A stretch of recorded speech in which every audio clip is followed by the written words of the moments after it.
And everyone just knows me as a free rider. They don't actually see the technical training that goes in to be able to get a horse doing that in the first place.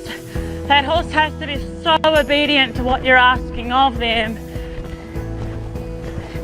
Because if they're not, there's no room for error with the heights that we jump.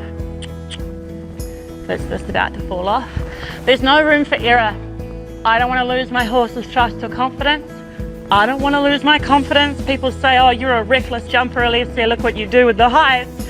And my reply is, I'm actually very calculated.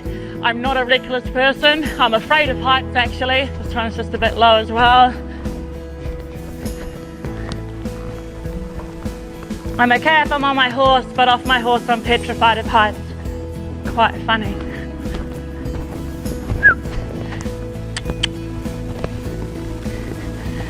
Good.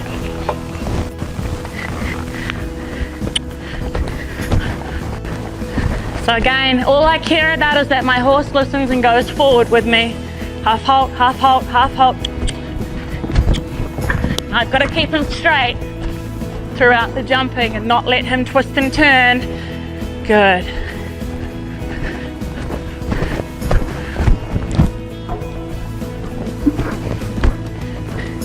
And there's not much room in here.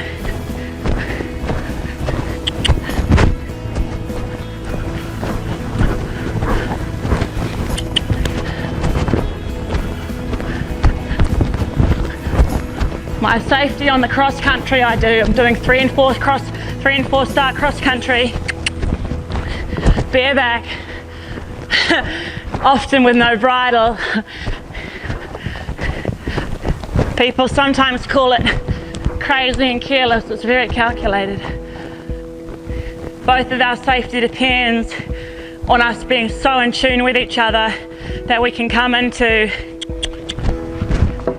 that was my foot that hit that, come into anything and with a little click up or a little bit of a encouragement, he's going to be able to get us out of it.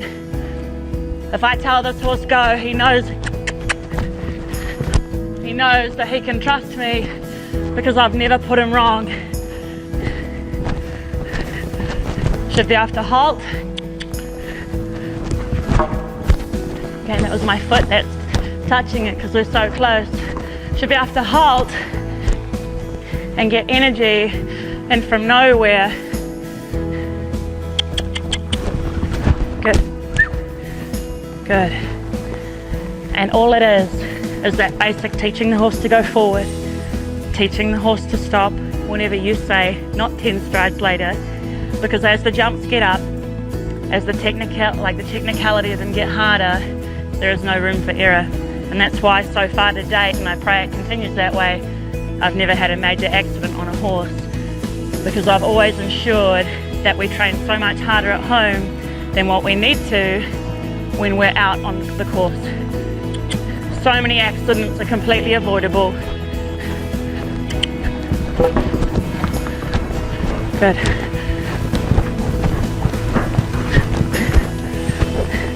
Good.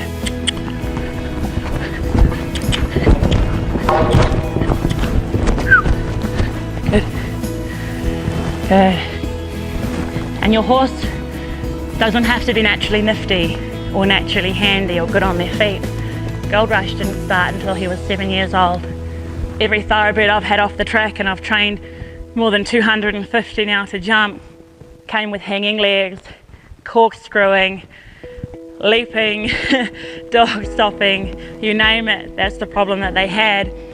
And my biggest curse at the time, which was not being able to afford a horse that had a good jump technique or being able to afford a horse that even had any training, turned into my biggest blessing, because I had to learn and work with that horse to actually develop something amazing from them. And I've learned that one of the biggest lies that people will tell you, which is, oh, that horse's jump technique, whatever they give you, that's just what they naturally have and you can't train it. That's a really big lie. It's really important to me that when I'm not just so much training here, because they are going to be moving around a lot, it's training, but when my horses jump, no matter what they are, you'll notice that their technique is about as good as that horse can confirmationally give me, and that's all through training. And again, that comes down to safety. I need my horse moving properly over the jump. Good boy. And if you have a horse with a bad jump technique, or so you think it's a bad jump technique, don't worry, we're going to train you how to fix it very quickly with no arguing, no beating, no wrapping, no conflict, and your horse will really thank you for it.